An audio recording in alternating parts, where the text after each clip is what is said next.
আসসালামু আলাইকুম প্রিয় দর্শক, আপনাদেরকে শুভেচ্ছা আমন্ত্রণ জানাচ্ছি চ্যানেলের সংবাদে। আর এখনকার সংবাদে আপনাদের সাথে আছি আমি খায়রুল বাশার। বিস্তারিত সংবাদের শুরুতে জানিয়ে দিচ্ছি ফ্রেশ আটা, ময়দা, সুজি সংবাদ শিরোনামগুলো। এবছর ডিসেম্বর বা আগামী বছরের মার্চে নির্বাচন হবে বললেন প্রধান উপদেষ্টা প্রেস সচিব। উপদেষ্টা নাহিদের পদত্যাগের বিষয়টি চূড়ান্ত হয়নি মন্তব্য। আইন শৃঙ্খলা পরিস্থিতির উন্নয়নে রাত থেকে ঢাকা সহ সারা দেশে যৌথ বাহিনী বিশেষ টহল, বিভিন্ন স্থানে তল্লাশি চৌকি সহ বিশেষ ব্যবস্থা।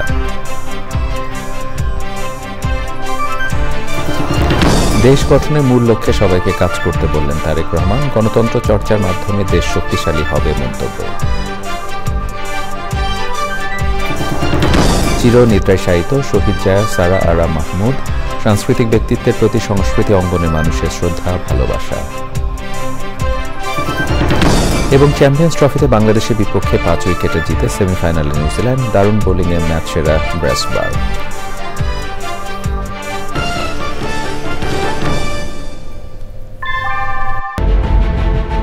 Primacy in build. German technology, Bangladesh's first Thermix rod.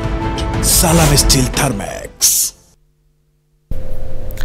প্রিয় দর্শক, এতক্ষণ সংবাদ শিরোনামগুলো জানাচ্ছিলাম। এখনকার সংবাদ আয়োজন একই সঙ্গে চ্যানেলের ইউটিউব চ্যানেল এবং চ্যানেলের ওটিটি প্ল্যাটফর্ম আইস্ক্রিনে লাইভ স্ট্রিমিং হচ্ছে। এবারে নিয়ে যাচ্ছি বিস্তারিত আয়োজনে। চলতি বছরের ডিসেম্বর বা আগামী বছরের মার্চে জাতীয় নির্বাচন অনুষ্ঠানের সম্ভাবনা রয়েছে বলে জানিয়েছেন প্রধান উপদেষ্টা প্রেস সচিব শফিকুল আলম। তথ্য উপদেষ্টা নাহিদ ইসলামের পদত্যাগের ব্যাপারে সিদ্ধান্ত এখনো চূড়ান্ত হয়নি বলেও জানান প্রেস সচিব। তিনি বলেন, উপদেষ্টা পরিষদে নতুন কেউ আসবেন কিনা তা নির্ভর করছে প্রধান উপদেষ্টার উপর। মোস্তফা মল্লিকের রিপোর্ট। রাজধানীর ফরেন সার্ভিস একাডেমিতে প্রধান উপদেষ্টার প্রেস উইংয়ের নিয়মিত সংবাদ সম্মেলন। সংবাদ সম্মেলনে জানানো হয়, অর্থনীতি পুনরুদ্ধার নিয়ে উচ্চ পর্যায়ের একটি বৈঠক হয়েছে। প্রধান উপদেষ্টার সভাপতিত্বে অনুষ্ঠিত বৈঠকে দেশের অর্থনীতির বর্তমান চিত্র নিয়ে বিস্তারিত আলোচনা হয়। সভায় সিদ্ধান্ত হয়েছে, দুর্নীতি কমাতে ই-ফাইলিং বাধ্যতামূলক করা হচ্ছে। দেশের বর্তমান পরিস্থিতিতে নির্বাচন নিয়ে সরকারের অবস্থান সম্পর্কে জানতে চান সাংবাদিকরা। চিফ অ্যাডভাইজার আগে 2টা ডেট বলেছিলেন। একটা হচ্ছে যে ডিসেম্বরের মধ্যে ইলেকশন, যদি কম রিফর্ম পলিটিক্যাল পার্টিগুলো কম রিফর্ম চায় তাহলে ডিসেম্বরের মধ্যে ইলেকশন হবে। আর যদি না, তারা চান যে না আমরা আরও কিছুদিন থাকি, সেক্ষেত্রে ইলেকশন উনি বলেছিলেন যে প্রথমার্ধে হবে। কিন্তু এখানে একটা প্র্যাকটিক্যাল একটা ইস্যু হচ্ছে যে আপনি জানেন যে এপ্রিল মাসের থেকে এই কালবৈশাখী এবং ঝড় বৃষ্টির সময় শুরু হয়ে যায়। ফলে এপ্রিলের পরে যখন এপ্রিল পরে জুনে আবার মনসুন শুরু হয়ে যায়, তো ফলে ওই 3টা মাস আসলে ইলেকশনের জন্য অতটা উপযোগী না। তো সেই জন্য আমাদের ধারণা সেটা হচ্ছে যে ইলেকশন ইদার ডিসেম্বরের মধ্যে হবে, নতুবা ম্যাক্সিমাম মার্চের মধ্যে। উপদেষ্টা পরিষদের কেউ কেউ পদত্যাগ করবেন, যুক্ত হবেন নতুন কয়েকজন। বিভিন্ন মহলে থাকা এমন গুজবের সত্যতা সম্পর্কেও প্রশ্ন ছিল সাংবাদিকদের। আমাদের কাছে ইনফরমেশন, এখন পর্যন্ত তথ্য উপদেষ্টা উনি পদত্যাগ করেননি, এটা হলো আমাদের কাছে ইনফরমেশন। আর বাকিটা ওনার বিষয়, আমরা এই বিষয়ে আর মন্তব্য করতে চাই না। আর রদবদল হবে কি হবে না, এটা interim government led by professor Yunus, তারা এটা ডিসিশন নেবেন। এটা আমরা এখনো জানি না কোনো রকমের কোনো ডিসিশন আছে কিনা। সংবাদ সম্মেলনে জানানো হয়, 2009 থেকে 2023 সাল পর্যন্ত আওয়ামী লীগ সরকারের আমলে নেয়া সবগুলো উন্নয়ন প্রকল্পের ব্যয় 70% বেশি ধরা হয়েছিল। Mostafa Mallik, channel I, Dhaka. আইন শৃঙ্খলা পরিস্থিতি নিয়ন্ত্রণে আনতে রাত থেকে ঢাকা সহ সারা দেশে যৌথ বাহিনী বিশেষ টহল শুরু হবে। জায়গায় জায়গায় বসানো হবে তল্লাশি চৌকি। স্বরাষ্ট্র মন্ত্রণালয়ে অনুষ্ঠিত বিশেষ বৈঠকে পরিস্থিতি নিয়ন্ত্রণে আইন শৃঙ্খলা বাহিনীকে বিশেষ নির্দেশনা দেওয়া হয়েছে। বিস্তারিত জানাচ্ছেন রফিকুল বাশার। চলন্ত গাড়িতে নারী ধর্ষণ, শহীদ মিনার ভাঙচুর, বিভিন্ন স্থানে ডাকাতি, ছিনতাই সহ সাম্প্রতিক সময়ে নানা অঘটন ঘটছে। এই অবস্থা থেকে উত্তরণ ঘটিয়ে আইন শৃঙ্খলা পরিস্থিতি নিয়ন্ত্রণে আনতে বিশেষ কোর কমিটির বৈঠকে বসে স্বরাষ্ট্র মন্ত্রণালয়। স্বরাষ্ট্র উপদেষ্টার সভাপতিত্বে বৈঠকে কয়েকজন উপদেষ্টা সহ আইন শৃঙ্খলা বাহিনী ও বিভিন্ন গোয়েন্দা সংস্থার প্রধানরা উপস্থিত ছিলেন। বৈঠকে সিদ্ধান্ত হয়েছে ঢাকা সহ সারা দেশে যৌথ বাহিনীর টহলসহ নিরাপত্তা তল্লাশি চৌকি বসানোর, সড়কের ট্রাফিক জ্যামকে পাশ কাটিয়ে দ্রুত ঘটনাস্থলে পৌঁছাতে সিদ্ধান্ত হয়েছে পুলিশের জন্য মোটরসাইকেল কেনার। পরিস্থিতি নিয়ন্ত্রণে গোয়েন্দা সংস্থার তথ্য সংগ্রহের উদ্যোগ নেওয়া হয়েছে বলেও বৈঠক শেষে জানান প্রধান উপদেষ্টার প্রেস সচিব। জায়গায় জায়গায় চেকপোস্ট বসে এই আইন শৃঙ্খলা পরিস্থিতি মনিটর করা হবে এবং ইন্টেলিজেন্স গ্যাদারিংটা আরও স্টেপ আপ করা। স্বরাষ্ট্র উপদেষ্টা বলেন, আইন শৃঙ্খলা পরিস্থিতি সন্তোষজনক হলেও আরও উন্নতির সুযোগ আছে। আমি বলবো আইন শৃঙ্খলা পরিস্থিতি স্যাটিসফ্যাক্টরি, বাট এটা উন্নতি করার অবকাশ রয়ে গেছে। এই ছোটোখাটো ঘটনা এটা সবসময় আগেও ঘটছে, এখনও এই যে 2-1 দিন আগেও ঘটছে এবং ভবিষ্যতে যেন না ঘটে এই জন্য আমরা কি ব্যবস্থা নেওয়া যায় এই ব্যাপারে আমাদের আলোচনা হয়েছে। পদত্যাগের দাবির বিষয়ে জানতে চাইলে তার উত্তর দেন স্বরাষ্ট্র উপদেষ্টা। পদত্যাগের দাবি আমার হয়, আপনি তো মাত্র কইছেন পদত্যাগ, আমার তো পৌষলিকা হয়েছে, আমার দাফনও তো হয়ে গেছে, আমার কি এই পদত্যাগটা তো কম হয়েছে, আমার তো এই জানাজাও হয়ে গেছে। স্বরাষ্ট্র মন্ত্রণালয়ে চাকরি করার পরে হলো কি জীবিত থাকা অবস্থায় জানাজার সব পেয়েছি। মানুষের জানমালের নিরাপত্তার দায়িত্ব সরকারের, সে দায়িত্ব পালনে সব করা হবে জানিয়ে বলা হয়, সেনা, নৌ, বিজিবি, পুলিশ সহ সব বাহিনী এই টহলে অংশ নেবে। Rafiqul Bashar, channel I, Dhaka. BNP ভারপ্রাপ্ত চেয়ারম্যান তারেক রহমান বলেছেন, অযথা বিতর্ক না করে দেশ গঠনের মূল লক্ষ্যে কাজ করতে হবে। খুলনা মহানগর বিএনপি দ্বিবার্ষিক সম্মেলনে অনলাইনে যুক্ত হয়ে তিনি বলেছেন, স্বৈরাচার বা যারা দেশের ভালো চায় না তাদের কোনোভাবে সুযোগ দেওয়া যাবে না। তারেক রহমান বলেছেন, দলের মতো দেশের ভেতরেও গণতন্ত্র চর্চা করলে দেশ শক্তিশালী হবে। রাহুল রায় রিপোর্ট। সভা সমাবেশের পাশাপাশি দলকে সংগঠিত করতে জেলা ও মহানগরে কাউন্সিল করছে বিএনপি।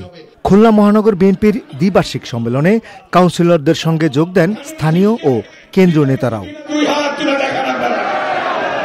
অনুষ্ঠানে দলের ভারপ্রাপ্ত চেয়ারম্যান তারেক রহমানের পক্ষ থেকে আওয়ামী লীগ সরকারের আমলে নির্যাতিত ও তাদের স্বজনদের সহায়তা দেওয়া হয়। তারেক রহমান নিজেও লন্ডন থেকে অনলাইনে যুক্ত হন। আমরা তর্ক বিতর্ক করতে গিয়ে দেশে এমন পরিস্থিতির উদ্ভব যাতে না হয়, যাতে করে সেই স্বৈরাচার হোক অথবা এমন কেউ হোক যারা বাংলাদেশের ভালো চায় না, এমন কেউ সুযোগ পেয়ে যাক। অযাচিত তর্ক বিতর্ক করে জনগণ এবং দেশের স্বার্থ রক্ষা থেকে যাতে দূরে সরে না যায়। আমাদের সামনে অনেক অনেক কাজ আছে। দেশের মধ্যে আমাদেরকে স্থিতিশীলতা আনতে হবে। এই কাজগুলো যদি আমাদেরকে করতে হয়, আমাদেরকে ঠান্ডা মাথায় বসে আলোচনা করে করতে হবে। এই কাজগুলো যদি করতে হয়, আমাদেরকে সঠিক ব্যক্তিদেরকে নির্বাচিত করতে হবে যারা দেশের মানুষের জন্য, দেশের জন্য এই কাজগুলো করবে। দলের মতো দেশেও গণতন্ত্র চর্চার কথা বলেন তিনি।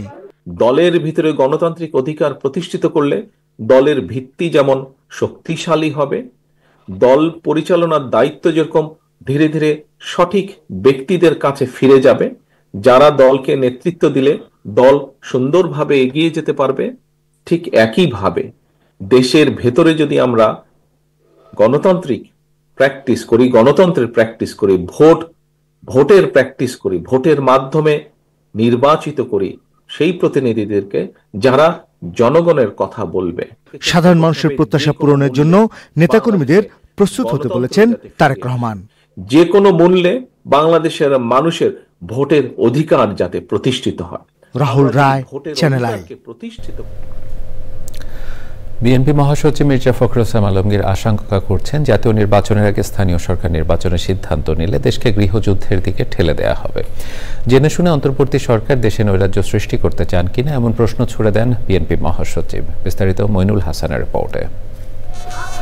রাষ্ট্র কাঠামো মেরামতে বিএনপির ৩১ দফা কর্মসূচি বাস্তবায়নে দেশব্যাপী ধারাবাহিক কর্মসূচির অংশ হিসেবে সাভারের ধামরাইতে ঢাকা জেলা বিএনপির মহাসমাবেশ।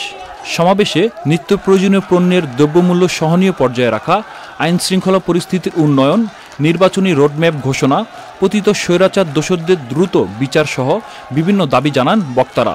ভোটাধিকারের জন্য আন্দোলন করেছি, সেই ভোটাধিকার প্রতিষ্ঠা করে মানুষের ভোটাধিকার বাস্তবায়ন করে ইনশাআল্লাহ বিএনপিকে ক্ষমতায় এনে আমরা পরিষদ নির্বাচন আপনাদের আইন শৃঙ্খলা অবনতি হয়েছে। ঢাকা জেলার বহু জায়গায় দেখা যায় চুরি টাকা প্রতিদিনের ঘটনা, পুরো বাংলাদেশে এই ধরনের ঘটনা ঘটছে।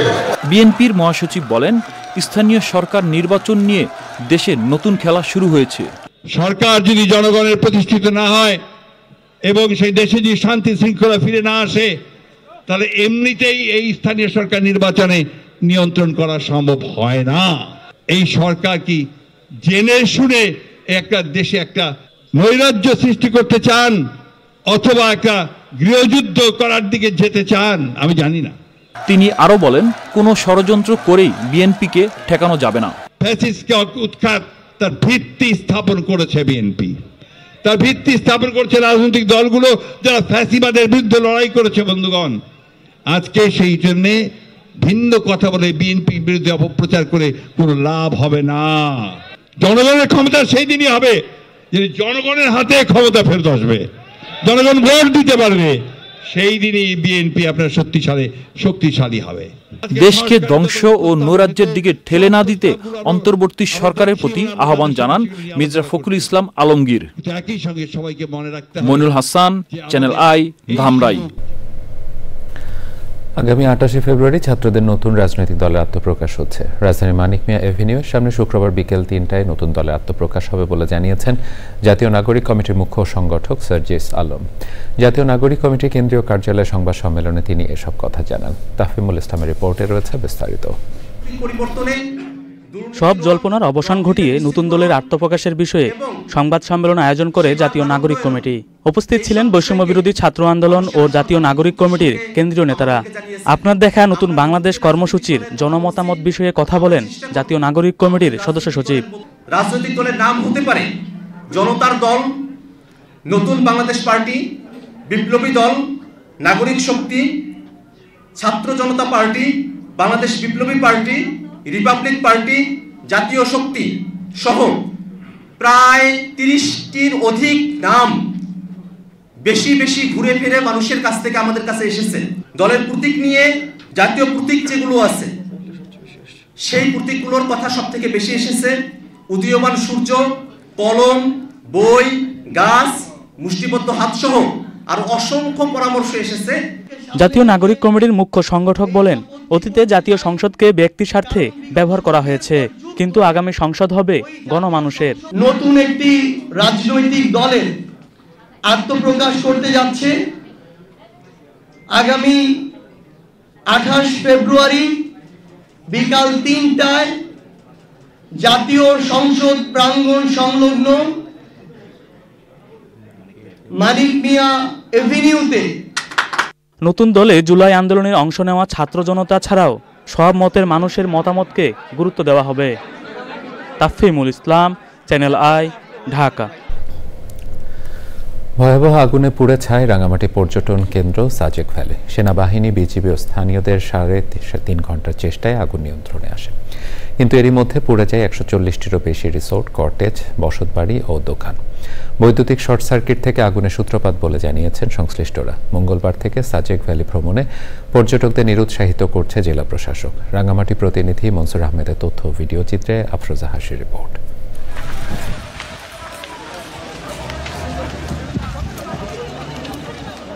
সোমবার দুপুরে সাজেকের অবকাশ নামের একটি রিসোর্ট থেকে আগুনের সূত্রপাত। মুহূর্তেই আশপাশে ছড়িয়ে পড়ে আগুন ভয়াবহ রূপ নেয়। পুড়তে থাকে একের পর এক কটেজ, রিসোর্ট। তাৎক্ষণিকভাবে আগুন নিয়ন্ত্রণের চেষ্টা চালায় সেনাবাহিনী ও স্থানীয়রা। তবে সাজেকে দমকল বাহিনীর কোনো ইউনিট না থাকায় খাগড়াছড়ির দীঘিনালা থেকে আসে ফায়ার সার্ভিসের কর্মীরা। তো আমাদের এখানে দেখা যায় যে রিসোর্টগুলো, রেস্টুরেন্টগুলো কিছুটা অপরিকল্পিতভাবেই কিন্তু নির্মাণ হয়েছে। তো সেই ক্ষেত্রে আমি মনে করি যে আগুনের সূত্রপাতটি কোনো একটি রেস্টুরেন্ট বা হোটেলের আগুনের উৎস থেকেই হওয়ার সম্ভাবনা বেশি। এখানে নাশকতার আমি কোনো লক্ষণ দেখছি না। আগুন নিয়ন্ত্রণে যোগ দেয় বিমান বাহিনীর একটি হেলিকপ্টারও। তাৎক্ষণিকভাবে পর্যটন কেন্দ্রটির ক্ষয়ক্ষতির পরিমাণ নিরূপণ করা যায়নি। আফরোজা হাসি, চ্যানেল আই।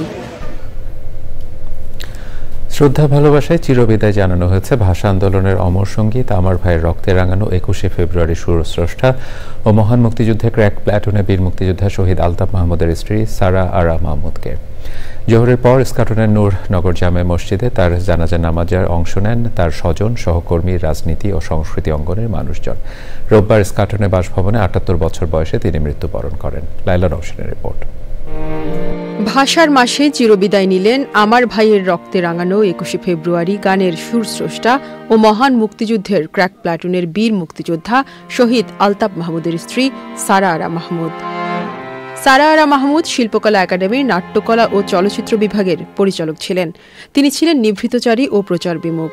শহীদ জায়ের মৃত্যুর সংবাদ শুনে ইস্কাটনের বাসায় ছুটে যান আপনজনেরা। স্বাধীনতা যুদ্ধের পরে তার স্বামী হারানোর পরে এত কষ্ট কোনো মহিলাকে আমি দেখিনি। আপনারা, আমি দেশবাসীর কাছে একটা অনুরোধ করব, আমার বড় অফার জন্য আপনারা সবাই দোয়া করবেন। ওনার জীবনটা অনেক কষ্টের, কারণ ওনার সংসার তো হইল না। আমরা তো আলতাফ মাহমুদের লাশ খুঁজে পাই নাই, তো উনি আমার আগের দিন হয়তো মনে করছে যে হয়তো আলতাফ ফিরে আসবে, এটা ওনার ভিতরে মনে হয় এই জিনিসটা কাজ করছে। সোমবার জোহরের পর ইস্কাটনের বাসায় শহীদ জায়া সারা আরা মাহমুদের জানাজার নামাজে অংশ নেন দীর্ঘদিনের বন্ধু, স্বজন ও প্রতিবেশীরা। জানাজার নামাজের পর বনানী কবরস্থানে মায়ের কবরে দাফন করা হয় শহীদ জায়া সারা আরা মাহমুদকে। লাইলা নওশিন, চ্যানেল আই, ঢাকা।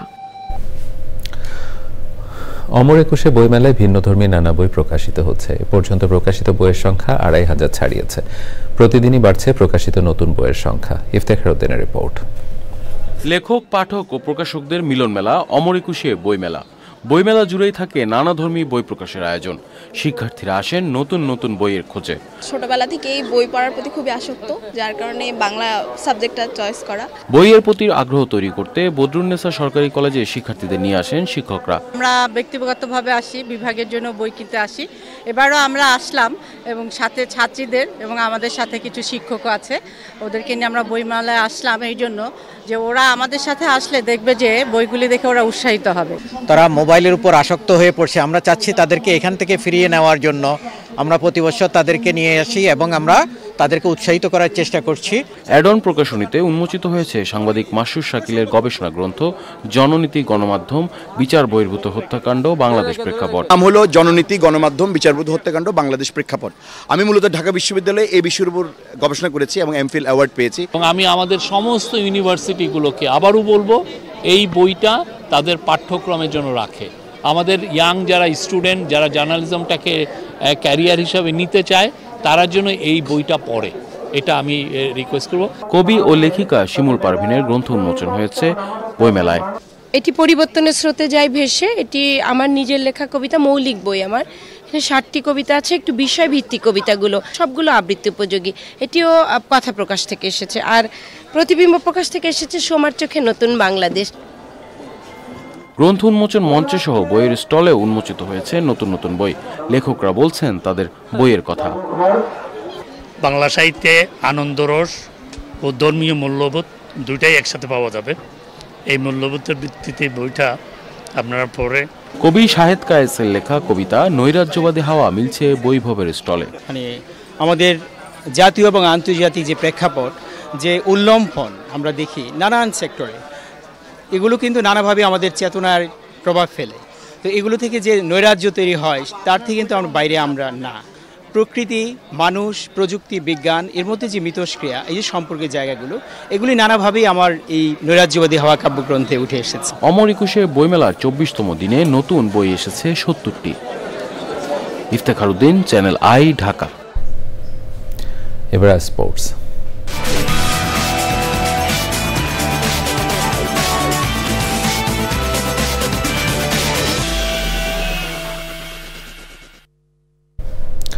খেলাধুলা সব আপডেট নিয়ে স্পোর্টস আছে নাদিল আহমেদ শান, যাচ্ছি তার কাছে। শান। বাসার ধন্যবাদ আপনাকে। দর্শক সবাইকে আমন্ত্রণ জানাচ্ছি আমাদের আজকের স্পোর্টসে। শুরুতেই জানিয়ে দিব আইসিসি চ্যাম্পিয়ন্স ট্রফি 2025।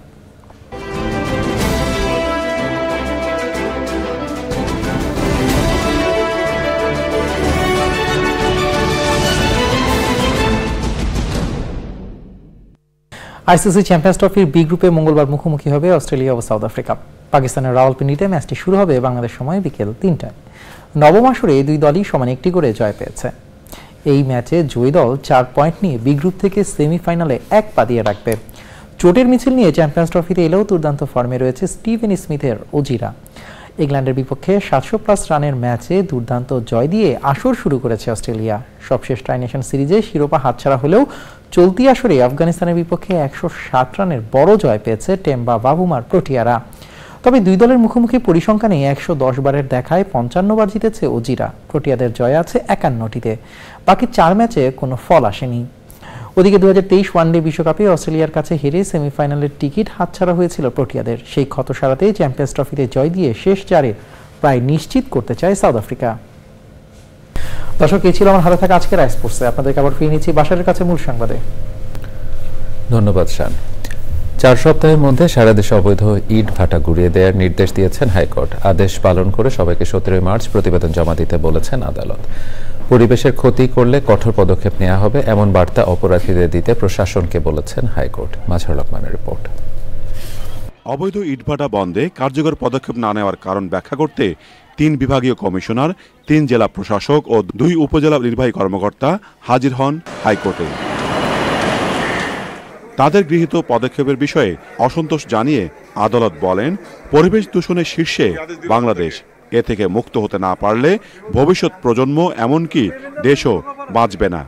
এজন্য শক্ত পদক্ষেপ নিতে প্রশাসনকে নির্দেশ দেন আদালত। সারা দেশের যে বায়ু দূষণের অবস্থা, এটা বিশ্লেষণ করে আদালতও বলেছেন যে সারা দেশে এই ইটভাটা বন্ধের জন্য প্রশাসন কিন্তু আসলে ব্যর্থ হয়েছে এবং এই প্রেক্ষিতে উনি প্রশাসনের যারা উপস্থিত ছিলেন তাদেরকে সিরিয়াসলি বলেছেন যে আপনারা এদেশের দূষণ বন্ধ, বায়ু দূষণ বন্ধ করার জন্য ইমিডিয়েটলি আইনের যে বিধানটা আছে সেটা যদি ব্যবস্থা গ্রহণ না করেন তাহলে কিন্তু আমরা আরো কঠিন অবস্থানে যাব।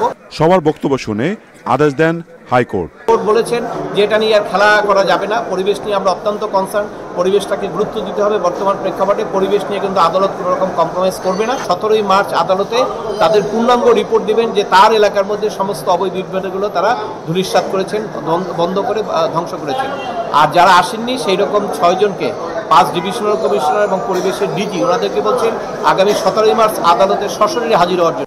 উচ্চ আদালত সবাইকে সতর্ক করে বলেন, পরিবেশের ক্ষতি করে কোনো কাজ করা যাবে না। এজন্য শক্ত পদক্ষেপ নেওয়া হবে। Mazharul Manna, channel I, Dhaka. প্রিয় দর্শক, সংবাদের পর্যায়ে নিচ্ছে একটি বিরতি, আর বিরতির পরে দেখবেন বাংলাদেশে ইউএসএআইডির $29 মিলিয়ন নিয়ে আবারও কথা বললেন ট্রাম্প। ভারত, নেপাল সহ আরও কয়েক দেশে অর্থায়ন নিয়েও মন্তব্য।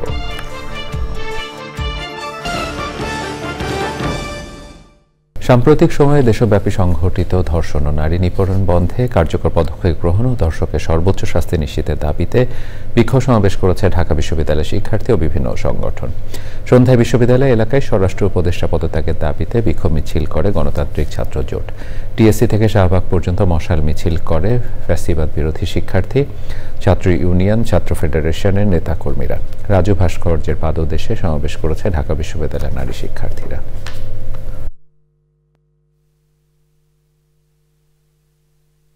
আমরা প্রতিনিয়ত বিভিন্ন ধরনের হুমকির শিকার হচ্ছে।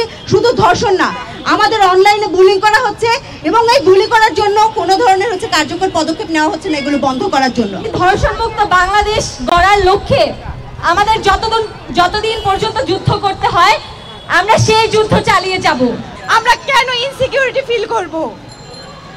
আমরা অন্তর্বর্তীকালীন সরকারকে এই জন্য এখানে বসাই না। আপনারা ফিল্ডে আসুন, কাজ করুন। শুধুমাত্র চেয়ারে বসে থাকার জন্য আপনাদেরকে চেয়ারগুলোতে বসানো হয় নাই। যদি আপনারা দায়িত্ব নিতে না পারেন সসম্মানে চলে যান।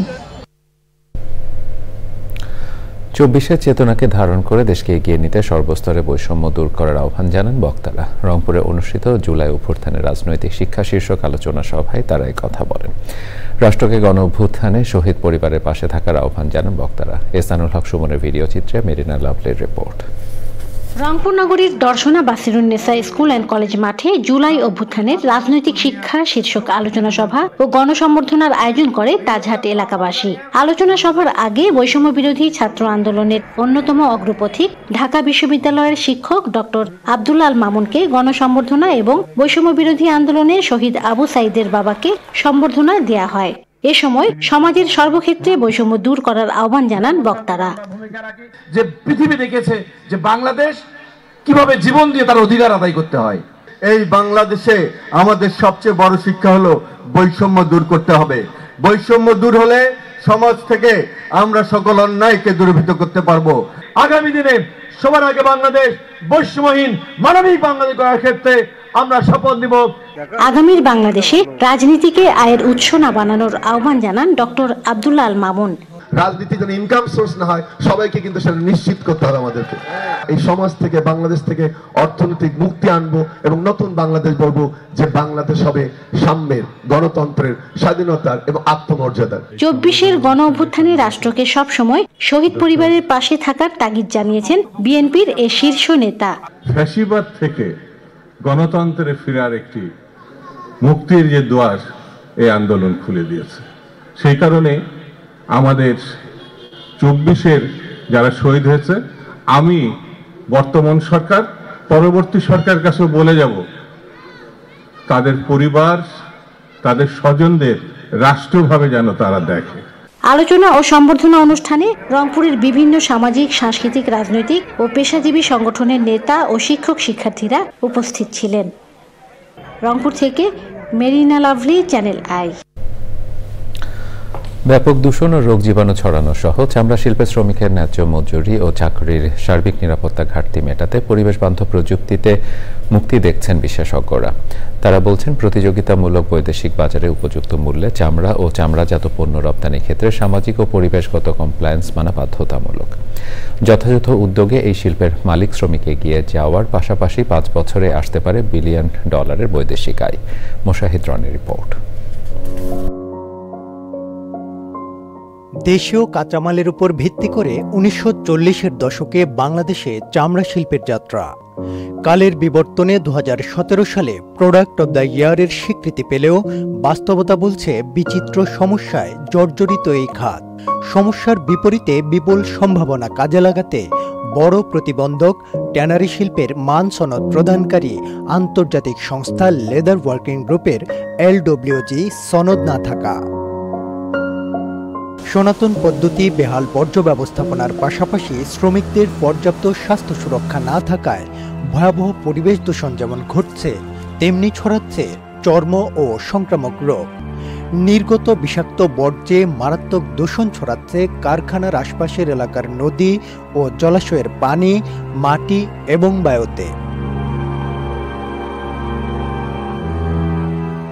তথ্য বলছে, এই শিল্পের শ্রমিকরা চাকুরির নিয়োগপত্র, পরিচয়পত্র, কর্মঘণ্টা, ন্যায্য মজুরি, চাকুরি স্থায়ীকরণ, চাকুরির সুরক্ষা, পেশাগত স্বাস্থ্য ও নিরাপত্তা, স্বাস্থ্যকর কর্মপরিবেশ ও মাতৃত্বকালীন সুবিধাসহ অধিকাংশ অধিকার থেকেই বঞ্চিত। শ্রমিকের পেশাগত স্বাস্থ্য ও নিরাপত্তা এবং পরিবেশগত কমপ্লায়েন্সের যথাযথ প্রয়োগ না থাকায় স্বাস্থ্য ঝুঁকিতে এই শিল্পের বহু শ্রমিক। পাশাপাশি সামাজিক সুরক্ষা ও চিকিৎসা সুবিধাতেও তাদের প্রবেশাধিকার নিশ্চিত নয়। এ সকল মানদণ্ড অর্জনে পিছিয়ে থাকায় LWG সনদ রয়েছে এখনও অধরা। পরিসংখ্যান বলছে, দেশের শিল্প খাতের উন্নয়নে চামড়া শিল্পের অবদান মাত্র 2%। রপ্তানি আয়ের 3.8% আসে চামড়া শিল্প থেকে। অন্যদিকে জিডিপিতে এ শিল্পের অবদান 0.60%। 10 লাখ কর্মসংস্থানের চামড়া খাতে 2030 সালের মধ্যে 30 থেকে 35 লাখ কর্মসংস্থান তৈরি সম্ভব। আর তাতে আসতে পারে $10 থেকে $12 বিলিয়ন বৈদেশিক মুদ্রা। সকল সম্ভাবনা কাজে লাগিয়ে দেশে একটি টেকসই চামড়া খাত বিনির্মাণে ইউরোপীয় ইউনিয়নের অর্থায়নে কাজ করে যাচ্ছে সলিডার সুইস, অসি ফাউন্ডেশন, সবুজের অভিযান ফাউন্ডেশন, গণস্বাস্থ্য কেন্দ্র এবং প্রকৃতি ও জীবন ফাউন্ডেশন সহ 8টি সংস্থা। চামড়া শিল্পের যথাযথ সমৃদ্ধি অর্জনে সঠিক বর্জ্য ব্যবস্থাপনা, শ্রমিক সুরক্ষা, পরিবেশ আইনের কঠোর প্রয়োগ, সচেতনতা বৃদ্ধি, পরিশোধনাগার এবং পরিবেশ বান্ধব উৎপাদন প্রক্রিয়া নিশ্চিত সহ গবেষণা ও উন্নয়নে বহুমাত্রিক কর্মকাণ্ড চলমান রয়েছে building a sustainable leather sector in Bangladesh শীর্ষক প্রকল্পে। Moshahid Roni, channel I, Dhaka. BNP স্থায়ী কমিটির সদস্য আমির খসরু মাহমুদ চৌধুরী বলেছেন, নির্বাচন নিয়ে জনগণের আস্থা হারালে তার দায়িত্ব অন্তর্বর্তী সরকারকে নিতে হবে। সোমবার বিকেলে ব্রাহ্মণবাড়িয়া শহরে পৌর মুক্ত মঞ্চে বিএনপি আয়োজিত সমাবেশে তিনি একথা বলেন। আমির খসরু আরও বলেন, জুলাই আগস্টে আন্দোলনে বিএনপি নেতাকর্মীরা সবচেয়ে বেশি হত্যাকাণ্ডের শিকার হয়েছে।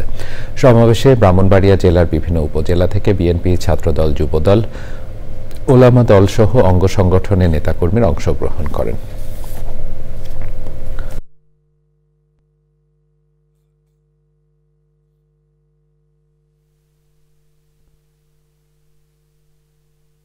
বাংলাদেশে যে গুম, যে হত্যা, যে মানবতা বিরোধী অপরাধ হয়েছে, এই অপরাধের জন্য শেখ হাসিনার আন্তর্জাতিক ট্রাইব্যুনালে এদের বিচার করা হবে।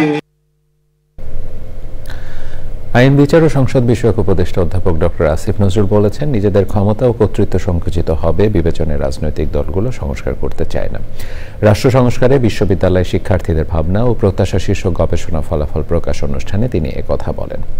ঢাকা বিশ্ববিদ্যালয়ের অধ্যাপক মোজাফফর আহমেদ মিলনায়তনে অনুষ্ঠিত ওই সেমিনারে 2000 শিক্ষার্থীর অংশগ্রহণে পাওয়া জরিপের ফলাফল উপস্থাপন করেন ঢাকা বিশ্ববিদ্যালয়ের উন্নয়ন অধ্যয়ন বিভাগের শিক্ষক ডক্টর কাজী মারুফুল ইসলাম। এ সময় জুলাই আন্দোলনে অংশগ্রহণকারী বিভিন্ন শিক্ষা প্রতিষ্ঠানের শিক্ষার্থী, প্রতিনিধি এবং নাগরিক কমিটির পক্ষে শিক্ষার্থীরা তাদের মতামত তুলে ধরেন। আলোচনায় ঢাকা বিশ্ববিদ্যালয়ের ভিসি অধ্যাপক ডক্টর নিয়াজ আহমেদ খান, ঐক্যমত্য কমিশনের সদস্য ডক্টর ইফতেখারুজ্জামান, বদিউল আলম মজুমদার ছাড়াও সমাজবিজ্ঞান বিভাগের শিক্ষক ডক্টর সামিনা লুৎফা বক্তব্য রাখেন।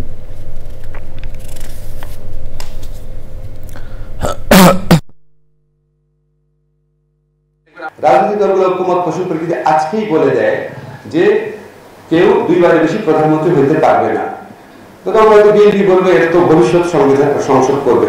ভবিষ্যৎ সংসদ আপনারাই করতে পারেন। আপনি যদি সবাই এগ্রি করেন, হ্যাঁ এটা আমরা আইন করে ফেলবো, আইন করে ফেলার পর পরবর্তীকালে যারাই ক্ষমতা আসবে আপনারা তাকে ভ্যালিডিটি দিয়ে দিবেন। পোস্ট ভ্যালিডিটি কোনো অবাস্তব জিনিস না, এটা একটা পদ্ধতি দিতে পারে। পররাষ্ট্র উপদেষ্টা তৌহিদ হোসেন বলেছেন, ভারত বাংলাদেশের সঙ্গে কেমন সম্পর্ক রাখতে চায় সেই সিদ্ধান্ত দিল্লিকেই নিতে হবে। ভারতের পররাষ্ট্রমন্ত্রী জয়শঙ্করের মন্তব্যের পর বাংলাদেশের অবস্থান জানিয়ে উপদেষ্টা বলেন, ভারতের সঙ্গে গুড ওয়ার্কিং রিলেশন ও শ্রদ্ধাবোধের সম্পর্ক চাই বাংলাদেশ। সংখ্যালঘু ইস্যুতে হস্তক্ষেপ না করতে ভারতের নীতি নির্ধারকদের আহ্বান জানান তিনি। যুক্তরাষ্ট্র থেকে আসা $29 মিলিয়ন সহায়তা প্রসঙ্গে উপদেষ্টা জানান, এ বিষয়ে এনজিও ব্যুরোর কাছে কোনো তথ্য নেই। জাতিসংঘ মহাসচিব বাংলাদেশে আসতে পারেন জানিয়ে তিনি বলেন, দিনক্ষণ এখনো ঠিক হয়নি।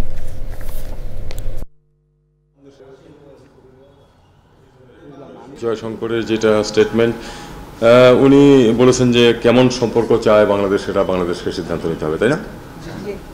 অবশ্যই বাংলাদেশ সিদ্ধান্ত নেবে যে বাংলাদেশ ভারতের সাথে কেমন সম্পর্ক চায়। একইভাবে ভারতকে সিদ্ধান্ত নিতে হবে যে বাংলাদেশের সাথে তারা কেমন সম্পর্ক চায়। আমরা ভারতের সাথে গুড ওয়ার্কিং রিলেশন এই শব্দটা আমরা ব্যবহার করি, আমরা সেটা চাই, এবং on the basis of mutual respect and reciprocal interest. আমাদের অস্থিতিশীলতা বা এ ধরনের কিছুকে আমাদেরই সামাল দিতে হবে, কিন্তু ওনার বক্তব্য যে সেটাতে আগুনে ঘৃতাহুতি দিচ্ছে, এটা তো স্বীকৃত ব্যাপার, সবাই জানে এটা।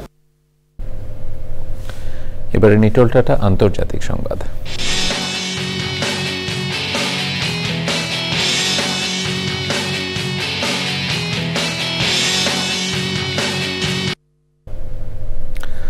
বাংলাদেশে যুক্তরাষ্ট্রের আন্তর্জাতিক সহায়তা সংস্থা ইউএসএআইডির $29 মিলিয়ন অর্থায়ন নিয়ে আবারও কথা বলেছেন মার্কিন প্রেসিডেন্ট ডোনাল্ড ট্রাম্প।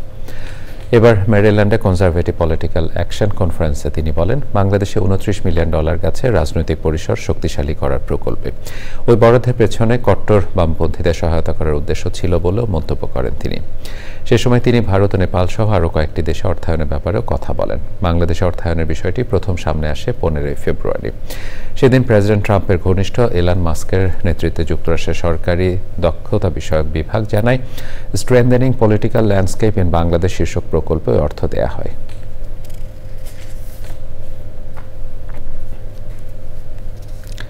এবারে ঢাকা ব্যাংক পিএলসি বাণিজ্য সংবাদ।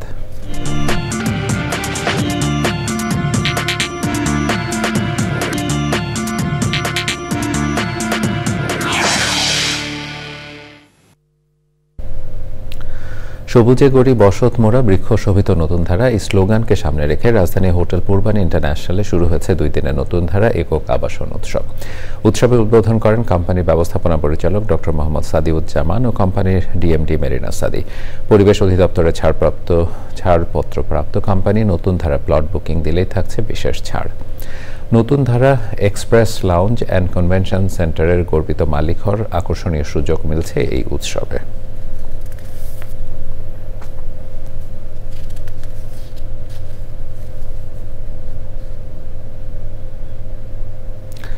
দর্শক সংবাদের পর্যায়ে আবারও নিচ্ছে একটি বিরতির পরে দেখবেন। নির্বাচিত সরকার না পাওয়া পর্যন্ত শান্তি শৃঙ্খলা রক্ষায় কাজ করবে সেনাবাহিনী, জানালেন সেনাপ্রধান। ধৈর্যের সাথে কাজ করার প্রত্যয়। সেনাবাহিনী প্রধান জেনারেল ওয়াকারুজ্জামান বলেছেন, বাংলাদেশ সেনাবাহিনী দেশের শান্তি শৃঙ্খলা রক্ষায় কাজ করে যাচ্ছে। সাভার ক্যান্টনমেন্ট ফায়ারিং প্রতিযোগিতায় বিজয়ীদের পুরস্কার বিতরণী অনুষ্ঠানে তিনি আরও বলেন, তারা ভেবেছিলেন দ্রুত কাজ শেষ করে ক্যান্টনমেন্টে ফিরে যেতে পারবেন, তবে কাজটা দীর্ঘদিন ধরে করে যেতে হচ্ছে। সেনাপ্রধান বলেন, দেশে নির্বাচিত সরকার না পাওয়া পর্যন্ত শান্তি শৃঙ্খলা রক্ষায় সেনাবাহিনীকে কাজ করে যেতে হবে এবং তা করতে হবে ধৈর্যের সাথে। ফায়ারিং প্রতিযোগিতায় প্রথম স্থান অর্জন করে 33 পদাতিক ডিভিশন, রানার আপ হয়েছে 7 ব্রিগেড ডিভিশন। প্রতিযোগিতা অনুষ্ঠানে সেনাপ্রধান নিজে ফায়ারে অংশ নেন। সে সময় ছিলেন সাভার সেনাবাহিনীর 9ম পদাতিক ডিভিশনের জিওসি মেজর জেনারেল মঈন খান সহ সেনাবাহিনীর ঊর্ধ্বতন কর্মকর্তারা। চট্টগ্রাম মহানগরে জলাবদ্ধতা নিরসনে চান্দগাঁওয়ের ডোম খাল খনন ও পরিচ্ছন্নতা কর্মসূচি উদ্বোধন করেছেন Chittagong city mayor doctor Shahadat Hossain. সে সময় তিনি বলেন, বর্ষায় যতটুকু সম্ভব জলাবদ্ধতা কমিয়ে আনতে সর্বোচ্চ চেষ্টা করা হচ্ছে। শহরের জলাবদ্ধতা নিরসনে শহীদ জিয়াউর রহমানের গ্রামাঞ্চলে কৃষি উন্নয়নের জন্য খাল খনন কর্মসূচির আলোকে উদ্যোগ নেওয়া হচ্ছে বলেও জানান তিনি।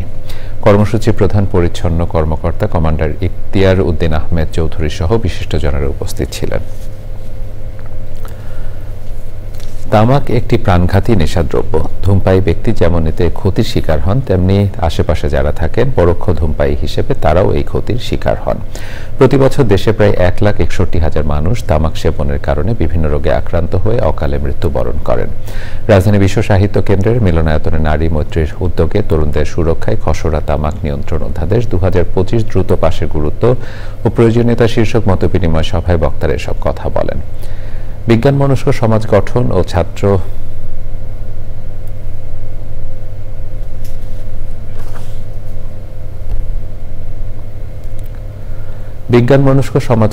ছাত্রছাত্রীদেরকে বিজ্ঞান চর্চায় উৎসাহিত করতে রাজধানীতে BCSIER বিজ্ঞান ও শিল্প প্রযুক্তি মেলা 2025 শুরু হয়েছে। বাংলাদেশ বিজ্ঞান ও শিল্প গবেষণা পরিষদের উদ্যোগে আয়োজিত 3 দিনের এই মেলায় উদ্বোধন করেন বিজ্ঞান ও প্রযুক্তি মন্ত্রণালয়ের সিনিয়র সচিব মোহাম্মদ মোকাব্বির হোসেন। BCSIER এর চেয়ারম্যান ডক্টর সামিনা আহমেদের সভাপতিত্বে অনুষ্ঠানে বিশেষ অতিথি ছিলেন মন্ত্রণালয়ের অতিরিক্ত সচিব মোহাম্মদ দেলোয়ার হোসেন। দেশের বিভিন্ন শিক্ষা প্রতিষ্ঠানে 2 শতাধিক শিক্ষার্থী 68টি উদ্ভাবনী প্রকল্প নিয়ে মেলায় অংশ নিচ্ছেন। যুক্তরাজ্যে উচ্চশিক্ষা, ক্যারিয়ার ও স্থায়ী বসবাসের সুযোগ দেওয়ার লক্ষ্যে রাজধানী বনানীর একটি অভিজাত হোটেলে UK এডুকেশন এক্সপো 2025 অনুষ্ঠিত হয়েছে। BHUনির আয়োজনে মেলায় শিক্ষার্থীদের সঠিক কোর্স নির্বাচন থেকে শুরু করে শিক্ষা পরবর্তী ভিসা, উচ্চ বেতনের চাকুরি এবং যুক্তরাজ্যে স্থায়ীভাবে বসবাসের পরিকল্পনা সহ বিভিন্ন পরামর্শ দেয়া হয়। যুক্তরাজ্যে পড়াশোনা করতে আগ্রহী শিক্ষার্থীদের পাশাপাশি বিশেষজ্ঞ শিক্ষা পরামর্শদাতারা এতে অংশগ্রহণ করেন।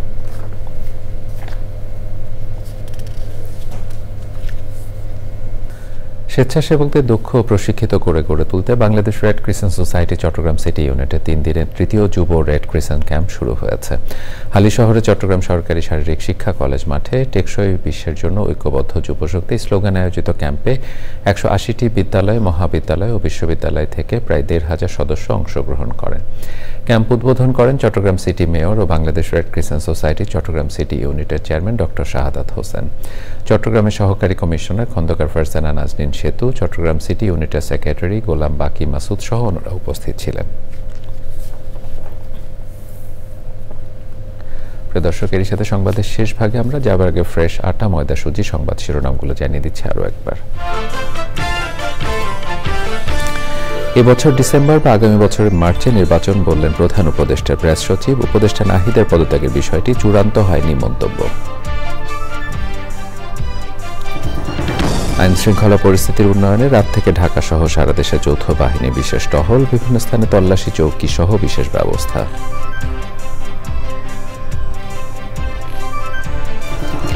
দেশ গঠনের মূল লক্ষ্যে সবাইকে কাজ করতে বললেন তারেক রহমান। গণতন্ত্র চর্চার মাধ্যমে দেশ শক্তিশালী হবে মন্তব্য।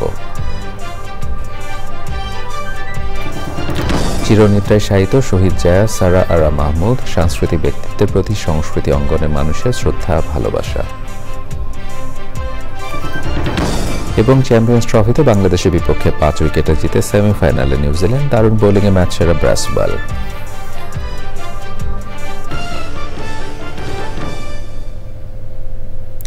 প্রিয় দর্শক, এছাড়াও চ্যানেলের সর্বশেষ সংবাদ জানতে ভিজিট করুন channelionline.com-এ। যুক্ত থাকুন আমাদের সোশ্যাল মিডিয়া প্ল্যাটফর্মগুলোর সাথে।